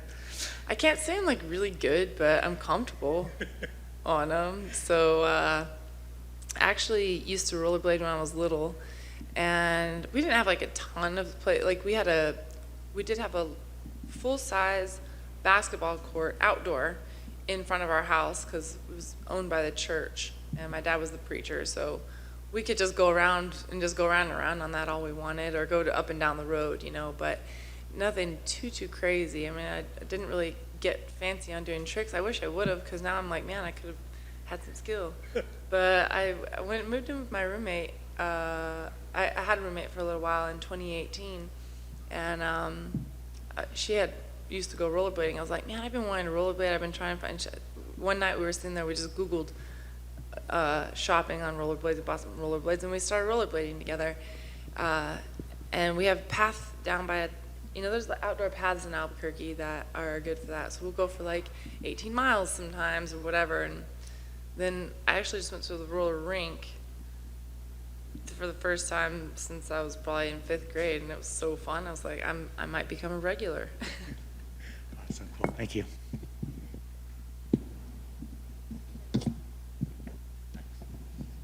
Hey, Holly. Yes. I'm a BWAA member and a Hall of Fame voter, and we recently voted to induct you into the Boxing Hall of Fame on June 13th. So I was just wondering what your initial thoughts and feelings were when you found out you'd be enshrined permanently next to Muhammad Ali, Sugar Ray Robinson, and Mike Tyson. Yeah, that to me is still pretty unreal. And in boxing, I always thought it was really cool, like, man, the best of the best is in the Hall of Fame. That would be so cool. I wonder if that, like, there's not even any females in there. That's probably something I could never get, but that would be so cool. It's not something that I was like, that I would let define my career, but it was definitely something I thought would just be almost unobtainable, because when I was in boxing, there were no females in it. And so now to be recognized on that, at that level, it's not just like a state Hall of Fame or a female recognition, which I'm thankful and humbled by any recognition I get from anything I do in my career. But this isn't just statewide. It's not just for the females. This is worldwide, male and female, best fighters of the world. And there's really no way to explain how much of an honor that is for me. You mentioned about the females. You're only one of 6 athletes enshrined in the modern women's category, alongside Christy Martin, Layla Ali, and Ann Wolfe, the trailblazers. That you're in the modern part of that. How does that make you feel? It's kind of speechless. I'm honored to be there.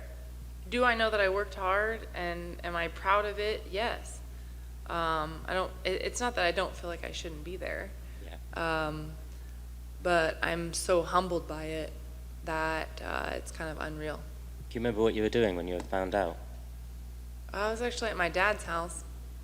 I'd actually just had surgery on my knee. I was hanging out with my dad and hanging out at the house, and I had a couple messages I hadn't really been paying attention to.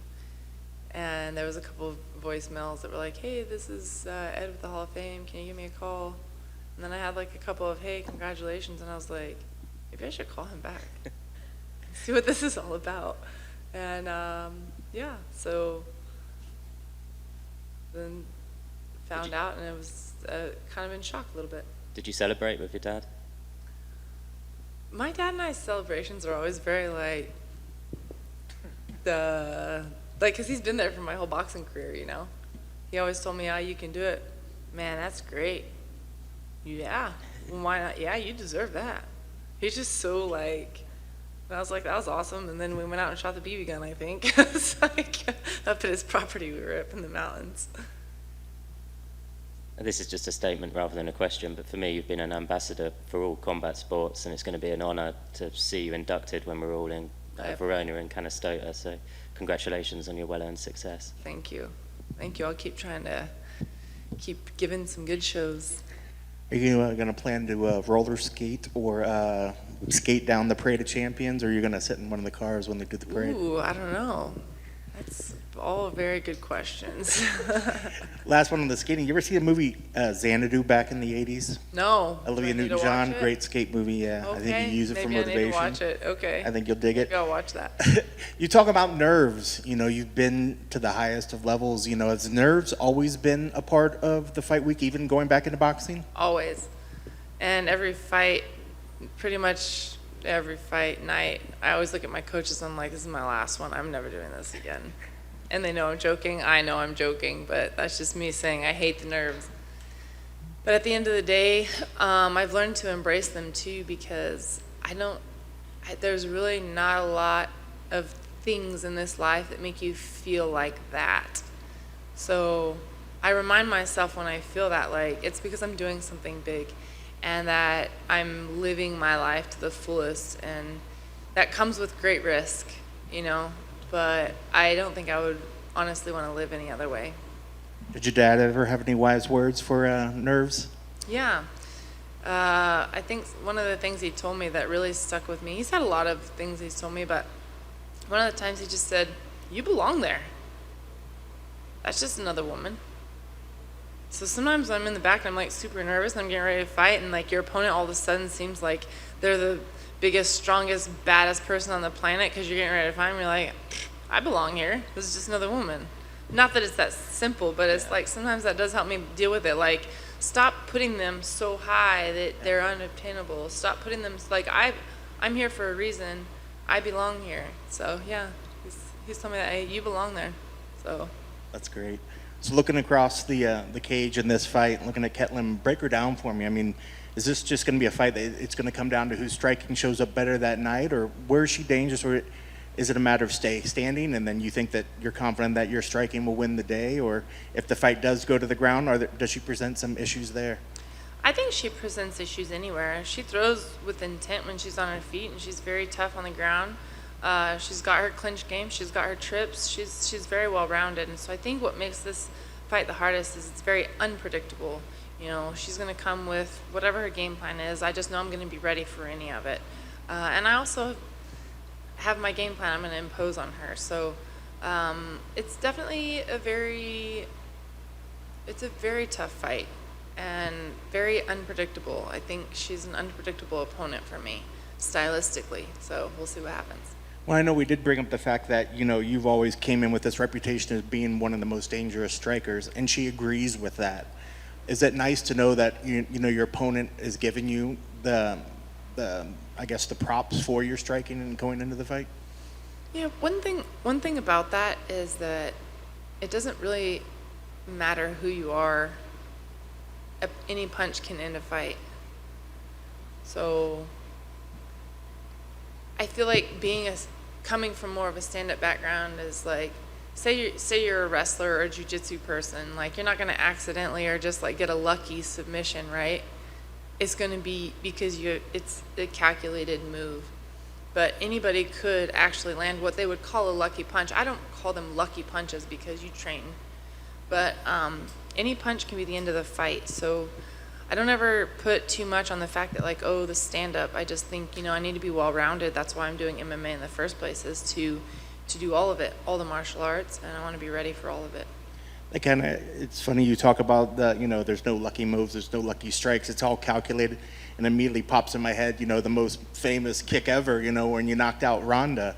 You know, I guess it goes to that as well. You know, that wasn't a lucky kick. That was calculation and the way that you led her into that moment. And so that carries on with all your striking and everything else. Absolutely. You train hours and hours and hours and hours. And there are things that can land kind of unpredictable and be a little bit of a shock.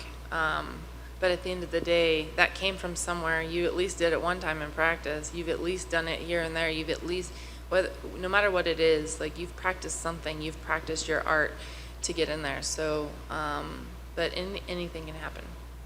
And sort of wrapping up, as the world open up more, and is there the desire that the open workouts come back so we can start seeing more crowd dance routines and all that other sort of stuff? Because that always seemed like something that, even while maybe you were dealing with nerves of a fight week, you always seemed to be having fun giving back a little bit to the fans on fight week. You know, I'm not going to lie. The open workouts are like a love-hate relationship. I love it when I'm there, but I hate having to put the time to it when you're in fight week and you got your workouts and all the other media. So it's a love-hate. When I'm there, I enjoy it. So if it comes back, I'll enjoy it, and if not, then I'll enjoy my extra time to go work out.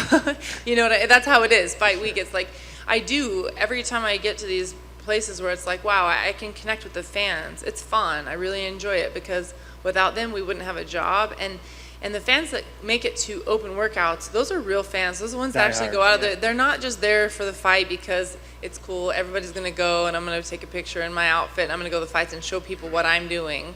The people that are usually at the open workouts, they're legit fans, and so I do like to connect with them like that. So. Awesome. I guess with that, is that why you enjoy so much social media, like doing some of the dances and interacting? Do you enjoy interacting with fans on social media? Honestly, the dances on social media, I think they're just fun to do. Yeah. Like when Michelle and I get together and do them, it's like we laugh till our stomachs hurt while we're doing it. I'm like, that was a good time. Like that was free fun for us, you know, so... Sometimes I like to do it just as like a little break and just have a good time. So yeah, that's awesome. And last thing for me, I guess, looking at Saturday, what's the keys to the victory for you? What do you need to do to make sure that your arms get raised at the end of the night? I need to be sharp, and I need to be on my game the whole time. You know, I need to be present in the moment, in the second. I need to be present. I need to be there. Not just going through the motions, but I need to be focused. And as long as I'm doing that, I know that my skill set will unfold. And I'm just going to trust in my training.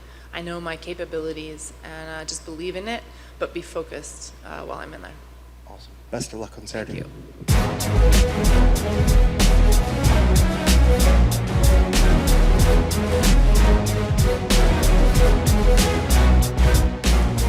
All right, the preacher's daughter, Holly Holm. Cool coffee. I mean, you were there in the room. I wasn't. But I mean, he sounded engaged to me. Like almost like I feel like sometimes I don't want to say that. I mean, she's always a nice person, but like sometimes I feel like she's like, I can't believe I have to be here and have to talk to you guys. I don't know. Maybe it was because of a smaller room. Maybe it was just because you were there and kind of handled like that. Probably. But She I don't looked know. across the table and was like, "Oh, it's him. I'm so at ease now." Yeah, engaged. I thought. And she was. I mean, she was in good spirits. It's funny, she still talks about all the little things, that still affected that you think that wouldn't get to her, fight week nerves, all these other sort of things. At this point, this is a person that has like 3,000 fights, obviously that's not true. But, I mean, she has all these crazy stuff that I think a lot of it just depends on when we normally would catch her during the fight week. And I brought up, and you heard her talking about the open workouts. It's a love-hate thing. She loves when she's there at the open workout. She loves dealing with the fans.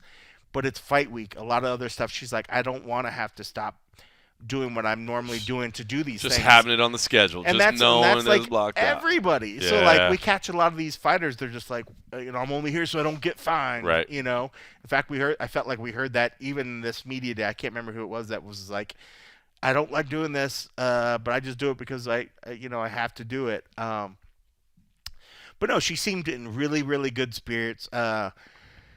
She was smiling. She was happy. And it was everybody that was there kind of kept it lighthearted. So she just definitely felt very engaged. And it's funny, because she probably wins this fight, right?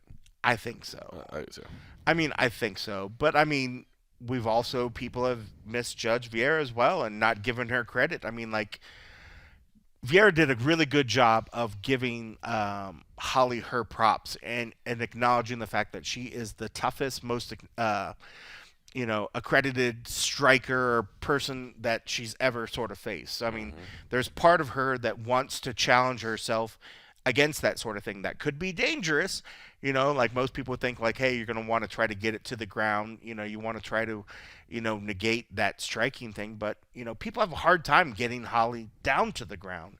She moves so erratically. She has just like you got to track her down. You got to track her down to get it. And listen, that's so tough. In my pick for I don't do the full picks anymore right now. Maybe we'll get to that at some point. But I do a weekly betting column with Sports Illustrated, and that was my thing. Is just like, listen.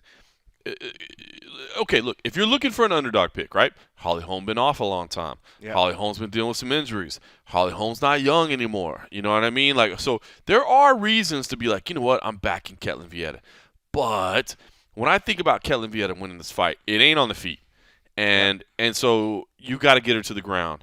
And Holly Holm's wrestling defense is pretty, it's better than she gets credit for, I think. And here's the other thing.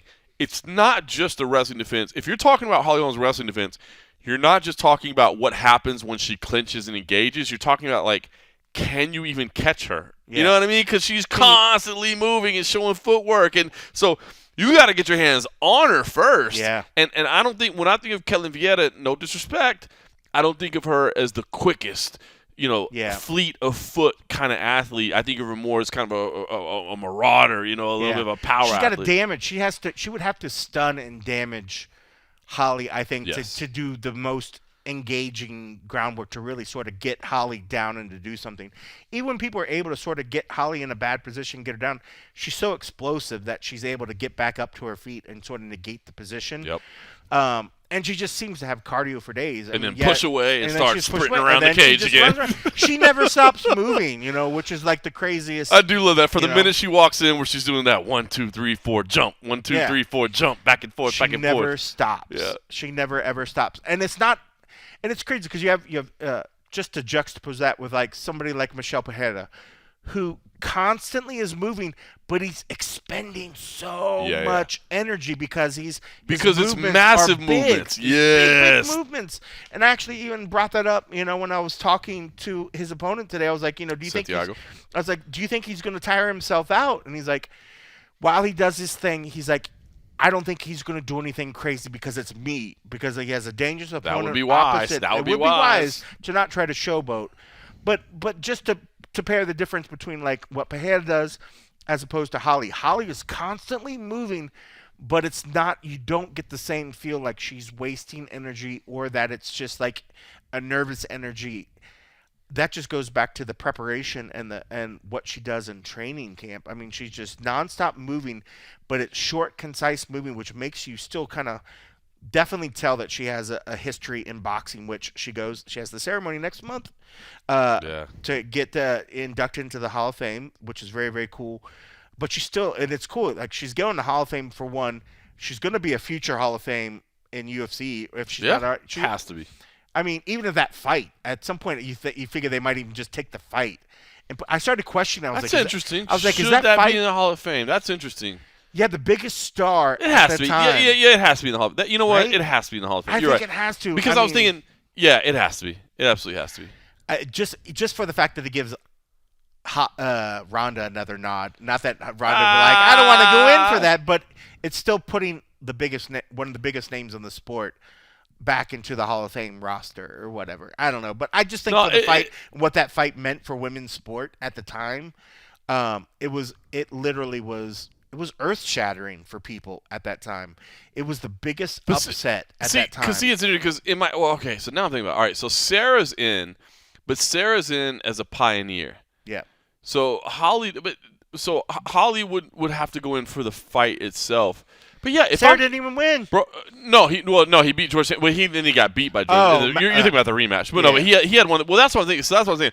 The biggest upsets of all time. No, that fight has to go in the UFC Hall of Fame because the fact that I can tell you exactly what that arena felt like, exactly what the sound was, exactly what like that moment where Ronda missed the shot and like kind of like bumped into the cage. Yeah. I remember the whole 60,000 people were like, oh. Like that was the moment they realized, like, oh, she is not going to win this fight. Like watching that fight. If that fight's not in the Hall of Fame within the next 5 years, I would be surprised. But now you said because it would give Ronda another way in, but it would be her lowest moment, the moment that we know that she was in the fetal position backstage, and you know that Dana and the UFC, they love her. So would they hold off just because they don't want to hurt her? Because that fight, now the more that I think about it, that fight absolutely has to be in the Hall of Fame. It has to be. I mean, it was definitely a changing of a period because Ronda never recovered from that. Like in terms of her performances and whatever, she was never the same after that fight. But that fight, I had family members that don't watch the sport crawling out of the woodworks to be like, oh my goodness, that unbeatable girl got beat, you know, right? And it was in such emphatic fashion. It was like. The fact that, it was like, I felt like we talked about that so many different ways over the past years that when Holly was bringing up different things about how certain things can present themselves in fight and you can only prepare yourselves, for a fight and you have to be prepared. And when certain things present itself for that perfect moment, they just shine and you capitalize on it. And it was like, wow, I can bring up the fact about talking about that Ronda kick again. Yeah. And I was like, because sometimes I feel like when we brought up in the past, it was almost like she's like, okay, yeah, I've answered this a ton of time. We talked about it. But I felt like, especially going in the Hall of Fame again, coming up, that she was more reflective on what that moment meant. It's pretty cool. And it just made me think about it. I was like, I'm asking her about it. Like, if this is going in the Hall of Fame, I was like, how is that not already in the Hall of Fame? And it just got me thinking about it. That was like, if this is not in the Hall of Fame within the next 5 years, I would be surprised. Has to be. But I can see your point where the UFC doesn't want to hurt Ronda, but I think it's enough after enough time. It's not like they're hurting. I don't think they can really hurt Ronda's feelings. I mean, she started doing this thing in WWE. She's taken the belt. She's lost it. She came back, got the belt again. But she does not show up to that ceremony. Ronda? No. No. Absolutely not. There's no way she comes and like hugs Holly and is like, yeah, you got me. Unless a lot of life can happen in 5 years. That's true. We've seen people be able to, look at part of fights that they've lost and understand what those fights mean for the overall history of the sport. Like you look at Stephan Bonner let's just look at Stephan Bonner and Forrest Griffin. You think Bonner's ever like, man, it really sucked to be on the losing end of that fight? Not. Absolutely not. Of course. Especially in time, they look back and they can say, wow, I understand how important that fight was to that point in time. And I think at some point Ronda probably can, maybe get to that point where she realizes I was on top of the world. I was just a world killer. The women's sport didn't rise up to the level of what they needed to be to beat what I was able to do. She forced everyone on that side of the sport to bring their game up to a whole nother level. And it wasn't like they were like, oh well, we stopped your your armbar and I was able to reverse it and I armbarred you. No, I mean, it was completely something different. People had always wondered what Ronda's striking ability was at that point. People give her a lot of credit and all this other stuff. And then she was finally up against a lot of people world-renowned striker. If you weren't following the scene back then, a lot of people behind the scenes, not in front of the scenes, but a lot of people behind the scenes were like, Holly Holm is the absolute worst matchup. Right. The absolute worst matchup for her. And Right. it turned out to be. But you know what I was just thinking as you were talking about that? Dude, you know what? That fight absolutely deserves to be in the Hall of Fame. And if Ronda would show up and just address it and talk about it and give Holly her respect, because she never did. She never did. I remember that night. I remember we talked about it. We talked about how she felt you're like she lost fans because she never addressed it. Bro, if you're a long-time listener to the show, you know we talked about it at the time. It's just like, had that night in Melbourne, if she'd have just shown up, and I know, and listen, we heard the brutal scenes behind the scenes, like how emotionally wrecked she was because she was so just into the idea of being Ronda Rousey, of being the undefeated, unbeatable. I'll never lose. I'll never lose. Undefeated. If she had just shown up, and again, a lot of people said, yeah, but she had a concussion. Get it. We've seen fighters that have concussions. If she'd have just shown up, and we said this at the time, so I'm not like saying anything out of line or just making something up. We said at the time, if she'd have just shown up and read a 2-sentence statement and say, I have to go because I got, you know what I mean? Just like, props to her. Amazing performance by Holly Holm. I will be back. I'll win this title back. I think she would have gained a lot of fans. But remember, she didn't talk about it. Then she didn't talk to the media ever again. The next fight, when she came back, she didn't talk to the media. And I think that soured a lot of people, man. Yeah. So if she could do that, now granted, there's people now that – and listen, I'm not one. I love Ronda Rousey, man. I got to see her at Tough Enough. I think people that try to discredit her impact on MMA are rewriting history and they're liars, man. She is a massive impact on the history of MMA, and you can never take that away from her. But I would love to see her come back and when that goes into the Hall of Fame. That'd be cool. Maybe she's surprised. I mean, look at all the stuff that she's done on social media. She's gotten married since then. The whole Rousey Farms and all the social media stuff that she sort of embraced. She's become bigger. She found a place for herself, and she transcended what was just her fighting and judo career. She became this personality. She's been a movie star. She's done all this other kind of stuff. A lot of life has happened. Maybe she can get to a point, by the time that this happens, because it will happen, that she can come out and address it. Cool. And it would be really super amazing just to see her just even address the fact that and maybe take a sense of you. Even if she came out and cracked a joke, and was just like, better late than never. Fuck it, I lost. Whatever. But just put some humor on it. I think she would find that it was very easy to deal with that situation, if she could put some humor on it. And I think she would re-endear people. Then it puts that moment behind. It puts it behind. And then she makes peace with it. Because there's nothing to be ashamed about the fight. I mean, like, she just got bested by a better fighter that particular night that was fighting at the best of her ability. That's what the sport is. And that's what could, just to bring it back to this one. I mean, if that sort of Holly Holm that is as sharp, and when I asked her, and you heard in the interview, keys to victory, I mean, like, what do you need to do? And if she's as sharp and as focused as she was in the the Ronda Rousey fight, that should happen in this Ketlen Vieira fight. Yep. But Ketlen's a very, very tough opponent, very game, very dangerous, just like Ronda, has great ground skills, has great skills, but you have to get her down. And tough to do. Who knows, man? That's tough to do. But yeah, in our staff picks, I picked Holly. And I know you used to pay attention to those things, but now, as the reigning, defending, never been beaten, champion, I don't really pay attention to all the contenders down there doing what they do. When I get a call, I will tell you, Cole Coffey's back on top. Yeah. Back on top by one. So we'll see. Abby's still right up there. So hold on, man. Mike Bond's right below me. But if you win, I mean, we got 7 months left. But if you win, I'll be the first two-time winner, and that would be 3 years in a row for the MMA Roadshow, right? Because you won the year before me, I won the year after, and then obviously I retired as the undefeated. Or is there a year? Did Simon Head get it? Did you win? I thought you won the year before me. I should have got. I think that might have been Simon Head. Oh, okay. I thought it would be 3 that was the year years. that I was like second place. I was right there, I think, at the end or something. Well, but whatever. Still, I mean, clearly, I retired as the reigning, undefeated, undisputed. I mean, Charles Oliveira can say what he wants, but obviously, I'm that the guy. champion's name is John Morgan. I'm that guy. The champion has a name. His name is John Morgan. All right, listen. This has been fun. Actually, this has been one of the more entertaining episodes we have in a long time. Probably All because the F-bombs I don't you have to go. dropped, I don't though. have to go home, and we've been drinking a lot. I'm about to go jump on a plane and fly to Miami. Let me just ask you, staff picks: Michelle Pajeda, Santiago Ponzinibbio. I went Ponzinibbio. Ooh, I agree, and I was torn. You know what? I'm seeing Ponzinibbio as a dog. I think a very, very close dog. It's looking like a pick 'em. I think I finally stopped worrying, but now I'm questioning myself again. I finally stopped worrying about that illness, the blood illness, Yeah. the bone disease, all that other kind of stuff. I feel like, all right, I believe that you're back. I just feel that, Pam might work himself out, but man, Ponzinibbio's a stud, but that's a tough fight. Pajeda is looking good. That's a tough fight. That to me is the gem of the card, man. To be honest, that's the one I'm most sad about. Let me ask you one other thing, because you got to talk to him today.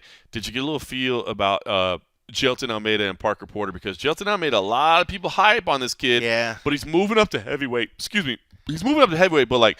He's a big dude. big Like boy. I don't think he's gonna have any problem at heavyweight. I was surprised he wasn't already heavyweight. I'm like, but I mean, if you're just taking him on face value, obviously came in here a lot heavier than he would have been. But to think, when I looked at him today, I was like, this dude's light heavy. Like that's Yeah. ridiculous. He's a star, dude. He looks. I mean, He's a big dude. he looks every part of future can do. But I just also wonder, like Parker. how did he look at heavyweight? How did he look at heavyweight? He though? looked good. But I mean, He's just not cutting. He's just not cutting. Yeah. He's talking about how he's eating meals. He's all good. He's Did he say enjoying- what he expects to weigh or anything? Do you remember? No, he we say. didn't really ask him. Yeah. But I mean, like if I Probably had to gauge, 225, 230. I was gonna say I would gauge he's gonna probably be anywhere 230, 240 or something like that. 240. Wow. But I mean, that's just giving him. Dude, he's just giving him a wide. He range. is huge. He's a big boy, bro. When they face off, I think he'll look like the bigger guy, right? He should, because I want to say he has. I Parker's not a short dude. They're both tall guys, but he's just thick. Yeah. He's just one of those jack dudes. But I mean, Parker, I like Parker. Parker's a good Parker dude, surprised man. me last. I mean, he was a fun guy to talk to, and it's like they were both on the prelims, but they brought these guys to the media day, and I asked them, I was like, why are you guys here? Why do you think you're here? And what does that say to what like the UFC sort of like bring you like? They don't bring prelims to these events anymore, but for some reason they brought you guys. I think the hype around Almeida. That's bro. what they were kind of talking about, But when you look at his record, this is like maybe his second fight outside of a contenders fight like or whatever. Beast, though. Looks like a beast. But I mean, it's interesting. So like both of them sort of see this as like a striker versus grappler. Like Almeida just like you look at his Tapology. His last 4 exhibitions have been grappling events or something like that. Parker's like, hey, I'm a brown belt. I'm no slouch either. I don't think he's going to be rushing to try to test his skills and hope that he gets that black belt should he go to the ground and get sort of a submission. But just on the keep flip training side, for a few more years, bro. On the flip side, Almeida's like, hey, I like to strike and I like to throw down as well. But I mean, I think I don't see where he's going to try to just stand and bang.